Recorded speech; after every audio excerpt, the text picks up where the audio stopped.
अस्सलाम वालेकुम। The way I cook में आज मैं अचार गोश्त बना रही हूँ। अचार गोश्त बनाने की रेसिपी आज लंबी है, इसलिए मैं साथ साथ आपको इंग्रेडिएंट्स बताती जाऊँगी।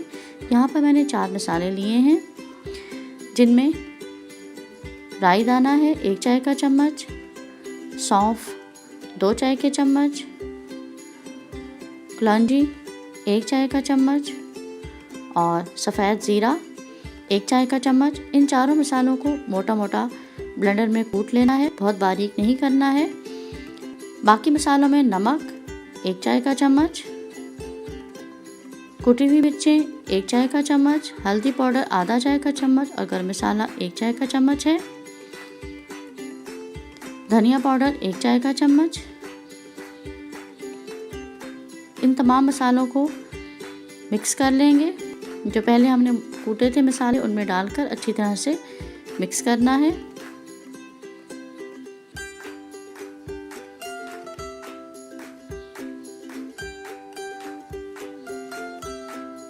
अब इन सबको अच्छी तरह से मिक्स करके एक साइड पे रख दें।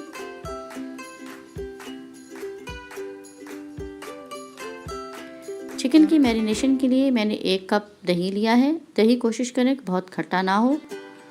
2 टेबलस्पून अदरक लहसुन पेस्ट, सुर्ख मिर्च 1 चाय का चम्मच और नमक जायके के मुताबिक। यहाँ पे मैंने तकरीबन 1 चम्मच लिया है और मेथी दाना 1 चाय का चम्मच। और ये मसाला जो हमने बना के रखा था, अचार गोश्त मसाला, इन तमाम चीज़ों को मिक्स करेंगे। सबसे पहले बाउल में मैंने दही ली है। अब इसमें अदरक लहसुन पेस्ट,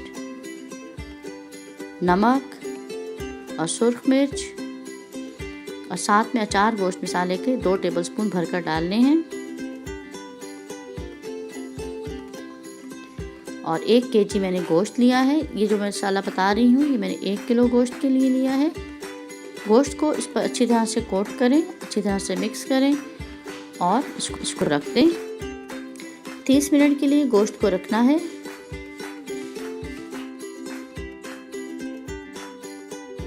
अब बाकी के अचार मसाले में मैंने 1 नींबू का रस डाल दिया है।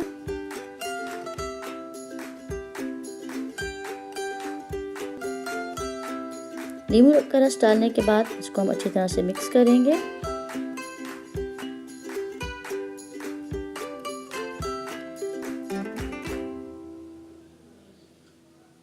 और 4 से 5 हरी मिर्चों को इस तरह से दरमियान में से कट लगाना है। जब तमाम मिर्चों को कट लगा लें तो इस मसाले को हम इसमें भर देंगे। इस तरह से मसाले को इसमें भरना है मिर्चों में। और तमाम मिर्चों को मसाले से भर कर रख दिया। अब पैन में 1/2 कप ऑयल लिया और 1 बड़े प्याज को मोटा मोटा काट कर डाल दिया है। 1 से 2 मिनट इसको इस तरह से पकाएं, ज़्यादा देर नहीं पकाना है। साथ में टमाटर शामिल कर दें, फिर से 1 आध मिनट के लिए बनाएं। अब मैंने चूल्हा बंद कर देना है और इसको ठंडा कर लेना है।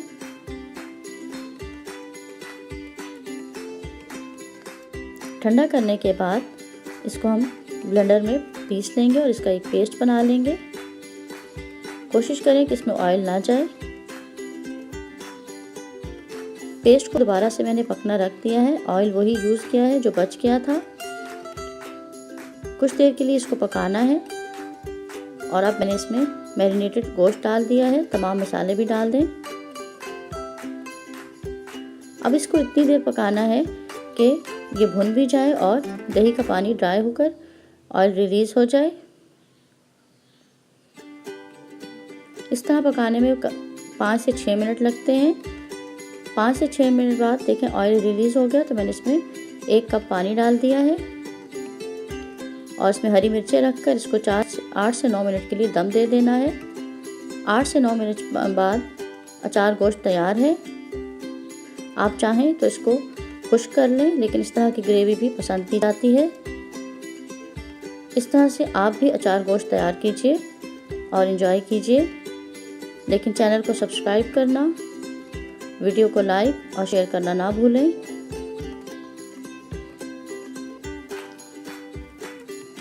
इसको धनिया से गार्निश कर लें। लेकिन कमेंट बॉक्स में अपने कमेंट ज़रूर दीजिए। अल्लाह हाफ़िज़।